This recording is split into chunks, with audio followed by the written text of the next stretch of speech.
Hello नमस्कार, this is Ankur Gupta, a premier real estate professional. और देखिए, आज ईडा रेजिडेंशियल प्लॉट स्कीम से रिलेटेड आप लोगों की जो क्वेरीज़ हैं उसके ऊपर ये मैं पर्टिकुलर वीडियो लेके आया हूँ कि आपके सवाल हमारे जवाब।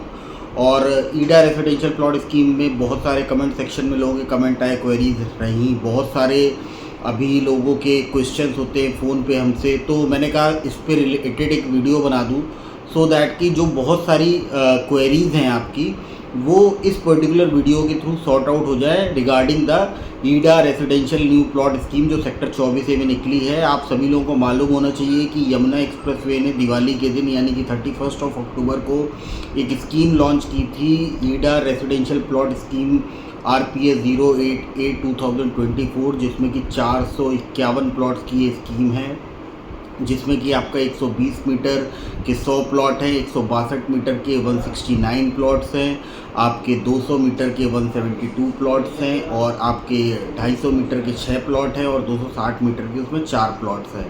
तो ये वाली स्कीम लॉन्च की थी YEIDA residential plot scheme RPS 088/2024 Yamuna authority ने। तो इस पर्टिकुलर स्कीम में आपके बहुत सारी क्वेरीज आई, तो जैसे मैं क्वेरीज के स्टार्ट करता हूँ।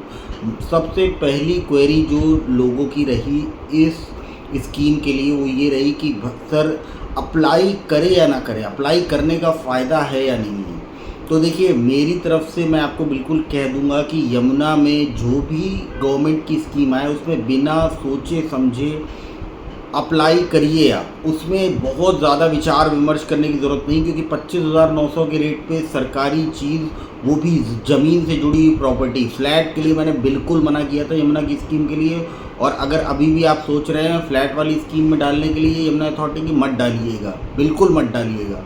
लेकिन प्लॉट की जो स्कीम होती है उसमें ज़रूर अप्लाई करना चाहिए, क्योंकि अगर आपको अथॉरिटी की कोई चीज़ इस रेट पे आज मिल रही है तो वो भविष्य में आपको फ़ायदा देगी ही देगी। आप ऑलरेडी फ़ायदे में ही खरीदोगे उसको, ऑलमोस्ट 100% का फ़ायदे में खरीदोगे आप उस चीज़ को। आप ये समझ लो, मिनिमम अगर गिरी से गिरी मैं कंसिडर करता हूँ तो आपको ऑलमोस्ट 100% का फ़ायदा होगा उस प्रॉपर्टी में।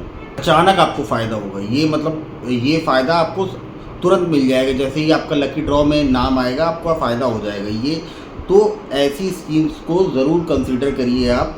और दूसरा एक सबसे बड़ा क्वेश्चन लोगों का ये आ रहा है कि सेक्टर 24 एक क्या सर दूब क्षेत्र में आता है? देखिए, दूब क्षेत्र में बिल्कुल नहीं आता ये। जो भी आपको इस तरीके की बातें करके मिसगाइड कर रहा है उससे दूरी बना लीजिए, क्योंकि उन लोगों को प्रॉपर्टी की कोई नॉलेज है नहीं।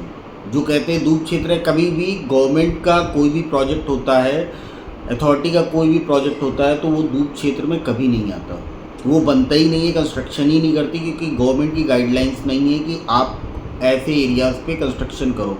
तो ये जो दूब क्षेत्र की बातें हो रही, दूब क्षेत्र काफ़ी दूर है वहाँ से, और सेक्टर 24 की लोकेशन अच्छी है। आपका इसकी लोकेशन अगर आप देखेंगे तो जेवर एयरपोर्ट की काफ़ी करीब रहेगा। और गवर्नमेंट की स्कीम, मैं ये नहीं कहता हूँ लाख रुपए के रेट पे वहाँ पे प्रॉपर्टी आप खरीद लो, मैंने कभी नहीं कहा कि ओवर प्राइस प्रॉपर्टी वहाँ पे आप खरीदो।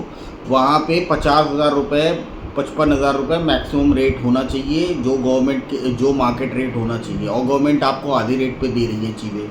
तो बहुत बढ़िया चीज़ है, ऐसी स्कीम्स में अप्लाई करिए। लक की बात है, लकी ड्रॉ मैनुअल ड्रॉ की स्कीम होती है, कोई ख़राब स्कीम नहीं है, बिल्कुल आप अप्लाई करिए।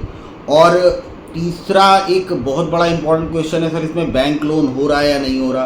तो देखिए, बैंक लोन इसमें अवेलेबल है, SBI की तरफ से भी अवेलेबल है, ICICI बैंक की तरफ से भी अवेलेबल है, बैंक ऑफ बड़ौदा और HDFC बैंक, ये 4 बैंक हैं इसमें, और इन चारों बैंकों से लोन फैसिलिटी अवेलेबल है। अगर आपको ज़्यादा दिक्कत है तो आप यमुना अथॉरिटी का जो ऑफिस है ओमेगा में, उसके नीचे जो ICICI बैंक है वहाँ से भी जाके पता कर सकते हैं, तो वहाँ से आपको लोन का सारा पता चल जाएगा, अगर आपको EMD अमाउंट भी लेना है तो। अब रही बात चौथा क्वेश्चन कि आप फॉर्म कैसे फिल करें, फॉर्म फिल करने का सही तरीका। तो देखिए, जो ऑलरेडी एक्सपीरियंस है, जो फॉर्म भर लेते हैं, जो ऑलरेडी स्कीम में अप्लाई कर चुके हैं, वो उनको तो पता है, आइडिया है कैसे फॉर्म फिल करना है। लेकिन जो फर्स्ट टाइम जो अप्लाई करने जा रहे हैं उनको मैं कहूँगा कि हमेशा एक प्रोफेशनल की हेल्प लीजिए। आप हमारी हेल्प लेना चाहते हैं तो आप हमारी हेल्प भी ले सकते हैं। हमारी एक टीम है प्रॉपर जो काफ़ी सालों से काम कर रही है, तो आपका फॉर्म प्रॉपर तरीके से फिल किया जाएगा। उसके एक नॉमिनल से चार्जेस हैं, और बाकी देखिए मैं वीडियोस के थ्रू कोशिश करता हूँ कि आपकी क्वेरीज को सॉर्ट आउट करूँ। तो आपको अगर कोई क्वेरी है तो आप कमेंट्स बॉक्स पे आप कमेंट कर दीजिए, मैं क्वेरी सॉर्ट आउट आपकी करने की कोशिश करूँगा। और बाकी आपको कोई रीसेल में कोई प्रॉपर्टी लेनी तो मेरा नंबर दिया गया होता है, आप मेरे नंबर पे बात कर लीजिए। और या आपको कुछ परचेज़ करना है या कुछ भी रीसेल में, या अगर फॉर्म फिल करवाना है हमारी टीम के थ्रू तो आप मुझसे बात कर सकते हैं। बाकी अगर कोई क्वेरी है इस स्कीम से रिलेटेड तो आप कमेंट बॉक्स पे कमेंट कर दीजिएगा, मैं आपको रिप्लाई कर दूंगा वहीं पे। और सबसे इम्पोर्टेंट क्वेश्चन एराइज ये होता है लोगों का कि सर इस स्कीम का फ्यूचर कैसा है।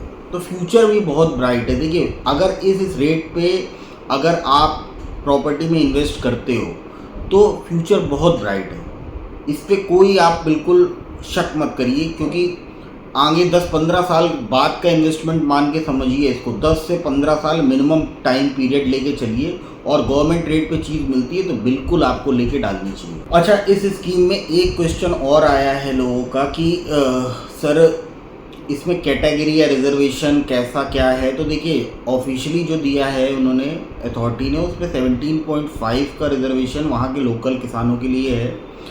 बाकी डिसेबिलिटी वालों को 2 या 4% लगभग इतने का ही दे रहे हैं, और कोई स्पेशली कोई रिजर्वेशन इसमें है नहीं। तो ओवरऑल मैं कहूँगा कि ये देखिए स्कीम काफ़ी अच्छी स्कीम है और इसमें ज़रूर अप्लाई करिए। बाकी कोई भी क्वेरी है आपकी रिलेटेड टू दिस स्कीम तो आप कमेंट बॉक्स पे ही कमेंट करिए। बाकी आपको मेरे वीडियोस अगर पसंद आते हैं तो please subscribe my YouTube channel, और आप हमें फेसबुक और इंस्टाग्राम पे फॉलो कर सकते हैं। बाकी thank you, have a good day, जय हिंद, जय भारत।